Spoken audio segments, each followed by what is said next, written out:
یہ محفل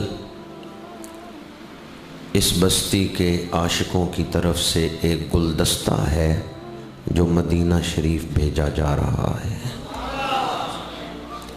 کیا خیال ہے آپ لوگوں کا، وہ کریم آقا جو طائف کے بازار میں پتھر پھینکنے والوں کو ہدایت کی دعا دیتے ہیں، وہ گلدستے بھیجنے والوں کو کیا کچھ عطا کریں؟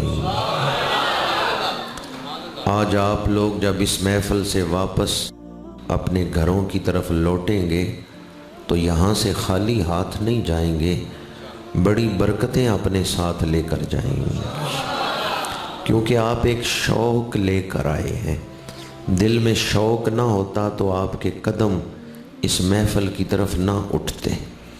میں ان سماعتوں کو خراج تحسین پیش کرتا ہوں جو حضور کی شانیں سننے کی منتظر ہیں۔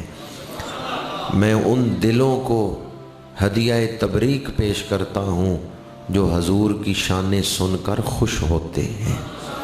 ابھی جناب جنید صاحب نعت شریف پڑھ رہے تھے، یا ہمارے نقیب محفل ارمغان محبت پیش کر رہے تھے، تو یوں محسوس ہو رہا تھا کہ جیسے کوئی جنتی درخت ہلا رہا ہے اور اس سے جنتی پھول حاضرین کی جھولیوں میں گر رہے ہیں۔ کیا خیال ہے آپ کا، حضور کا ذکر کیا جائے تو دل کو جو سکون ملتا ہے، کیا یہ نہیں محسوس ہوتا کہ دل میں جنتی پھول آ رہے ہیں؟ آپ کے دلوں میں عشق رسول کے چراغ جلائے جا رہے تھے۔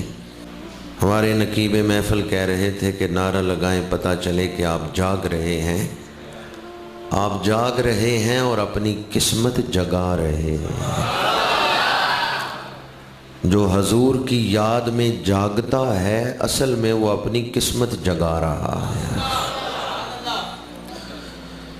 ہمارے ہاں بچہ پیدا ہوتا ہے تو اس کے کانوں میں پہلی آواز یہی ڈالتے ہیں، اللہ اکبر۔ اور ہمارے ہاں کوئی مسلمان فوت ہوتا ہے تو دفنانے سے پہلے 4 تکبیریں پڑھتے ہیں۔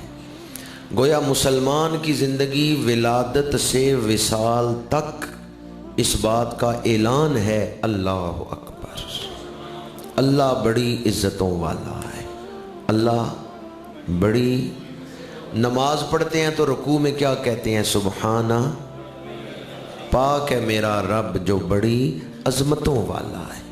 اور سجدے میں کیا پڑھتے ہیں؟ سبحان ربی الاعلی۔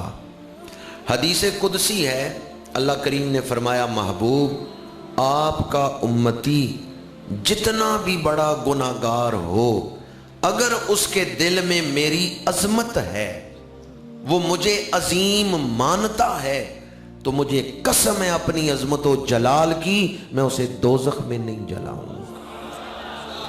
جو آدمی حشر کے میدان میں آئے اور اس کے دل میں اللہ کی عظمت ہو کہ اللہ عظمتوں والا ہے، اس دل کو اللہ دوزخ میں نہیں جلائے گا۔ اللہ بڑی عظمتوں والا ہے، اللہ بڑی عظمتوں والا۔ کیا اللہ نے کسی کو عزت عطا بھی کی ہے یا ساری عزتیں اپنے پاس ہی رکھی ہیں؟ یہ سوال ہے کہ کیا اللہ عزتیں دیتا بھی ہے یا نہیں؟ تو بڑی مشہور آیت ہے، آپ سب اکثر سنتے ہیں، وَتُعِزُّ مَن تَشَاءُ وَتُذِلُّ مَن تَشَاءُ، وہ جسے چاہتا ہے عزت عطا کرتا۔ اللہ نے اس آیت میں اپنے ذکر کے بعد اپنے محبوب کا ذکر کیا ہے۔ جب عزتوں کی ترتیب بیان ہو رہی ہے تو اپنے بعد اللہ نے اپنے محبوب کا ذکر کیا۔ وَلِلَّهِ الْعِزَّةُ وَلِرَسُولِهِ، اللہ نے اپنے رسول کو عزتیں عطا فرمائیں۔ لا يمكن الثناء كما كان حقه، بعد از خدا بزرگ توئی، قصہ مختصر۔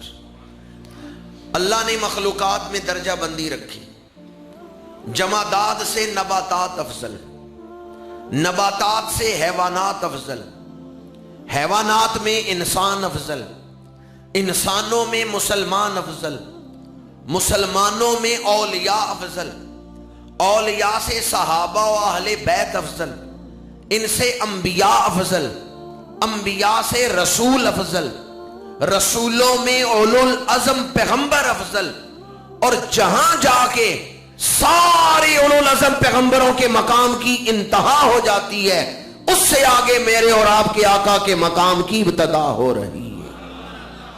خلق سے اولیاء، اولیاء سے رسول، اور رسولوں سے اعلیٰ۔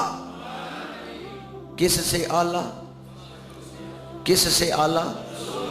اعلیٰ حضرت نے شاعری برائے شاعری نہیں کی کہ ذہن میں خیال آیا اور شعر لکھ دیا، نہیں، اعلیٰ حضرت کا ہر شعر یا قرآن کی آیت کا ترجمہ ہے، یا کسی حدیث کا ترجمہ ہے، یا اقوال سلف صالحین کا ترجمہ ہے۔ اعلیٰ حضرت کی شاعری پابند شریعت ہے۔ یہ جو اعلیٰ حضرت نے فرمایا نا رسولوں سے اعلیٰ ہمارا نبی، یہ تیسرے پارے کی پہلی آیت کا ترجمہ ہے۔ تلک الرسل فضلنا بعضهم علی بعض منہم من کلم اللہ ورفع بعضهم درجات۔ تمام مفسرین نے لکھا ہے رفع بعضهم درجات سے حضور مراد ہیں اللہ نے رسولوں پر حضور کے درجے بلند فرمائے ہیں۔ بعضهم، یہ ہم ضمیر کس کی طرف لوٹ رہی ہے؟ رسولوں کی طرف۔ اللہ نے رسولوں پر حضور کے درجے بلند فرمائے، تو اسی کا ترجمہ اعلیٰ حضرت نے کیا ہے، اور رسولوں سے اعلیٰ۔ حضور کی شان سمجھنی ہے تو پہلے حضرت موسیٰ کی شان سمجھ لو، حضور کی شان سمجھنی ہے تو پہلے حضرت عیسیٰ کی شان سمجھ لو، حضور کی شان سمجھنی ہے تو پہلے حضرت سلیمان، حضرت داؤد، ان کی شان سمجھ لو۔ یہ مقتدی ہیں، اگر مقتدیوں کی شان سمجھ آ گئی تو پھر امام کی شان سمجھ آ جائے، کیونکہ حضور تو رسولوں سے اعلیٰ ہے۔